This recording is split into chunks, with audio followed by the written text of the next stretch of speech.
আসসালামু আলাইকুম প্রিয় বিয়ার সবাই কেমন আছেন?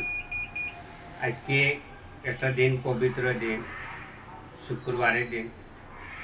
তো আল্লাহ তালায় এই দিনটা আমরা লাগি বড় শান্তির দিন এবং এইটা পবিত্র দিন। আমরা সবাই মসজিদে গিয়া নমাজ পড়তাম, পড়ার সুযোগ তো দিয়েছেন আল্লাহ তালায়। তো আমি আপনারা একটা কথা কইতাম চাইলাম, কথাটা সবাই লক্ষ্য করবেন আর ভিডিওটা ঘুরে দিয়ে টানবেন না, কথাগুলো বোঝার চেষ্টা করবেন। কতটুকু গিয়া আমি লাইফেও বলছি, এরপরেও বুঝতে পারছেন কি না পারছেন জানি না কেউ, আর কথাগুলাত মনে হয় কিছু একটু জড়িতে পারে। এরপরেও আমি এখন আবার আমি কথা বলতেছি। এই যে আমরা মসজিদে যাই, মসজিদে যাওয়ার পরে অনেক মানুষ লক্ষ্য করে দেখবেন, বেশিরভাগ অজু করার পরে মসজিদের ভিতরে জুতা নিয়ে তো ঠিক আছে। অবশ্যই অনেকের জুতা দামি দামি জুতা আছে, অনেকের জুতা আজকে কিনছে, এই জন্য জুতা নিয়ে যাইব, সুরের বয়ে হিসাবে জুতা নিয়ে তোয়া লাগে।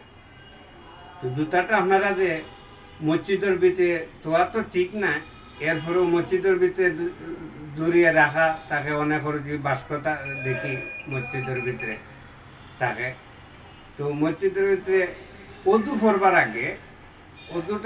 আগে জুতাটা আগে নিয়ে সেফারত থইবেন নিয়ে, অজু ফরবার আগে কেন না সারা পথ আইরা আপনার রাস্তা অনেক বিভিন্ন বিভিন্ন জিনিসও নাফাক থাকতে পারে। রাস্তাঘাটে তো নাই, নাফাক থাকতে পারে। অনেক মানে ময়লা, এরপরে অনেক বিভিন্ন ধরনের, এটা তো আপনারা বুঝরা জানরা হিসাবে আমি ওইটাও আপনারা বলতাম চাইলাম আবার, মানে জুতাটা অজু ফরবার আগে জুতাটা সেপারেটে তৈবেন না, আর অজু ফরার পরে জুতা তৈল তখন আপনারা তে এই অজুটা ওইতো না আর এই নমাজটাও ওইতো না। আমার কথা কি বুঝতে পারছেন কি না পারছেন? আমি বুঝাইতাম পারতাম কি না পারলাম আমি তো জানতাম না। আবারও আমি আপনারা বলতেছি, জুতাটা যে আপনারা রাখবেন অজু ফরবার আগে জুতাটা রাখবেন, আর অজু করার পরে যদি জুতা রাখেন তে আপনার এই অজুটাও হইতো না, আপনার নমাজটাও হইতো না।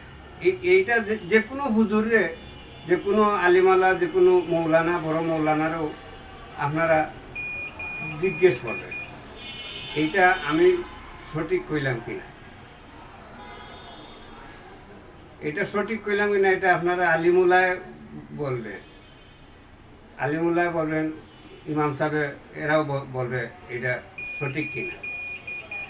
দেখেন আমরা তো অনেক মানুষের বুঝি না, না বোঝার কারণে তো অনেক মানুষ অনেকটা ভুল প্রান্তে হয়। এটা স্বাভাবিক, ভুল হয়, মানুষ বলতে ভুল হয়, ভুল না হয় কোন মানুষের না হয়, ভুল তো হইতেছে, ভুল ছাড়া কোনো জিনিস আছে।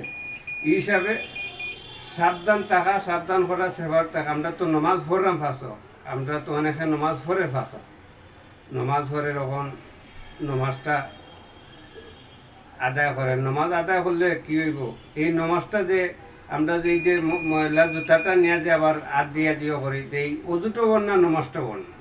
এই কারণে আমরা এই নমাজে পড়ার কোনো ইয়ে থাকে না, কেন বুঝলাম না তো, কিন্তু আল্লাহ তাআলা এটা কবুল করার মালিক। তো যাই হোক, সবাই সুস্থ থাকবেন, ভালো থাকবেন। আসসালামু আলাইকুম।